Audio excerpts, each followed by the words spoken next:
What's up, Bandang people?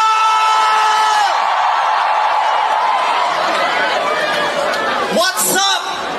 Ang tubig, baha, pagnanakaw, korupsyon, yun ang mataas sa Pilipinas. What's down? Ang down, ang babang-baba, yung mga Pilipino. Kaya sa ngalan ng lahat ng mga kapwa ko artistang nasa entablado ngayon, pati na rin yung mga artistang nasa baba at nasa iba't ibang lugar na nakikisama sa amin, binabati po namin kayong lahat. Mabuhay kayo, mga kapwa naming Pilipinong nanakawan ng gobyerno. Mabuhay kayo. Yan ang pagbati natin sa isa't isa. At para sa lahat naman ng mga politiko at bahagi na ng gobyerno na nagnakaw sa atin, nagnanakaw sa atin, mga nakatingin habang may nagnanakaw sa atin, mga kasama ng mga nagnanakaw sa atin, mga alam na may nagnanakaw pero hindi nagsasalita, mga kasama ng mga nagnanakaw, mga nagtatago ng magnanakaw, isa lang ang gusto namin sabihin sa inyong lahat, patawad kay Father pero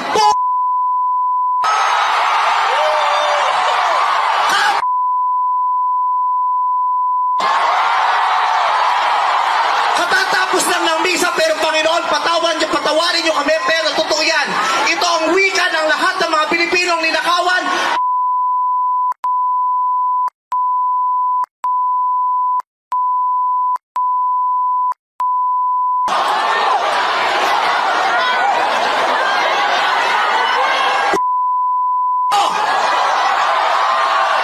Tapos na ang panahon ng mga mababait at ng mga resilient.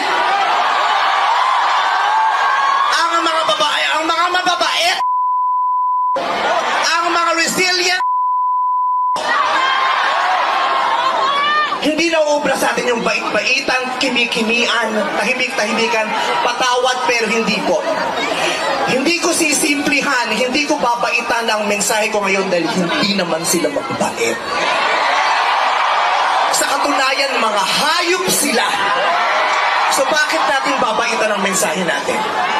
Hindi natin kakalmahan ang mga salita at kilos natin dahil deserve nila ang galit, ang pikon at poot ng mga nanakawang Pilipino. Hindi tayo pwedeng kumalma. Hindi pwedeng iiyak lang. Hindi pwedeng magtitiis lang, hindi tayo kakalma. Hindi ko kayang maging magalang sa kanila dahil mga bastos sila, mga salaula sila at mga baboy sila.